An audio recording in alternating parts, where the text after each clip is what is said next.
What's up, YouTube? Good morning and happy Wednesday out there. Today, we want to talk a little bit about Cardano and their Vasil upgrade that will be going live tomorrow on the 22nd of September. This is a highly anticipated upgrade that has been going in the works and kind of following suit with what Cardano has been doing in terms of their development and the low and slow approach that they have been taking. And kind of why that is something that is always going to be in my bag and one of the original cryptos that I have held for quite some time. But before we get down into the details surrounding this Vasil upgrade, if you have not done so, please subscribe to this channel, like this video, and drop your comments down below. It does mean a lot to the channel. So let's get down to it. The IOHK, right? So the parent organization that is behind the Cardano blockchain platform is basically coming out with the changes that users on the blockchain network can expect when Vasil goes live on the 22nd. So not only has there been extensive engineers, coders, people working on the blockchain to make it everything run smoothly and efficiently. Security has been the biggest cause for concern, as with everything when we do upgrades on the blockchains, stemming from this hard fork that will be going live. So for those of you that do not know the technical side of what a hard fork is, I'm going to touch on that in a little bit.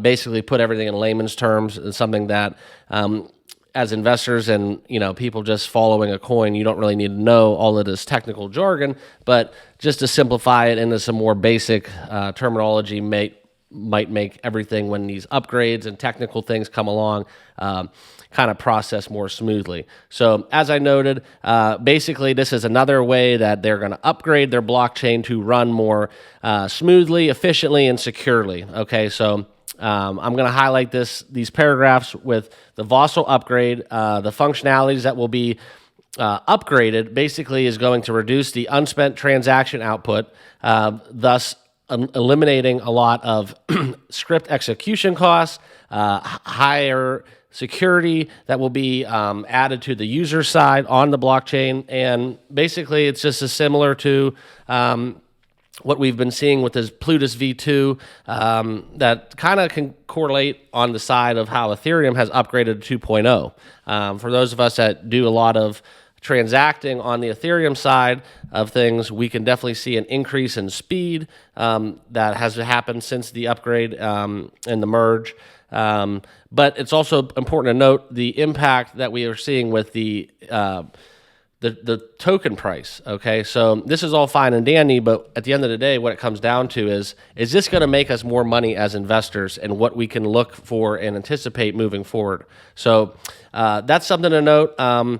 I'm going to talk a little bit about this hard fork real quick. And basically, the way we can look at this in a simplified manner is that it is just essentially an addendum to the blockchain protocol. Okay, so these blockchain protocols are basically set in stone from the establishment of the blockchain when a coin is being developed, and a hard fork, different from a soft fork, but in this example of Vasil, it is a hard fork that basically is going to take a sharp turn and reroute all the coding to start basically a new blockchain and leave the previous path in the dust. So similar to like if we have a amendment to a law where you're going to leave the old law behind and the new law becomes what is accepted worldwide. So that's basically what we're going to have.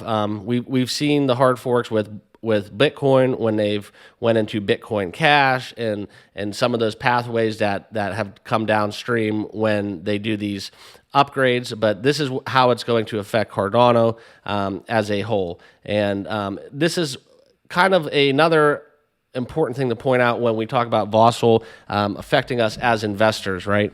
So everybody knows Charles Hoskinson and how he operates and kind of has that persona that everybody kind of rubs you the wrong way, or you're just a Cardano maxi. So definitely going to point out his comments, right, as he indicates how this possibly could affect us as Cardano token holders, right? So something to note is that they are anticipating on major exchanges, such as your Binance, Kraken, Coinbase, Binance in specific to this point, that they are expecting 30 to 40% of the Cardano trade volume, okay, due to this upgrade. All right. So the way it works is that these exchanges are going to upgrade to have this upgraded Vasil protocol in their networks, and this progress with the hard fork is going to take some time. But when that does happen, you're going to see a lot more volume with the trading into September, into October, especially if we see an uptick out of this bear market eventually.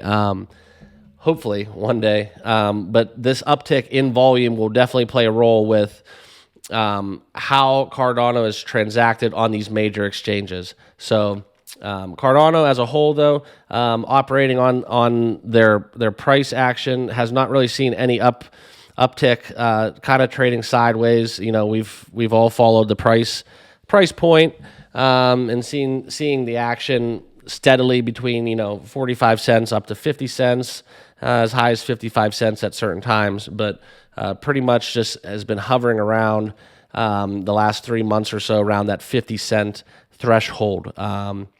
But myself, being from the original outset of Cardano, there's definitely been some bumpy paths along the way, especially when I rebought at the $3 level and back at the dollar level. So I am in the long game when it comes to Cardano. It is definitely one of my blue chips that I will be holding, and kind of just riding that Cardano wave as they do their upgrades low and slow, and kind of just trusting in Hoskinsons to get it done. So let me know what you think about the Vasil upgrade that's set to hit tomorrow on the 22nd. And if your thoughts about Cardano, drop them down below, and we'll see you on the next one.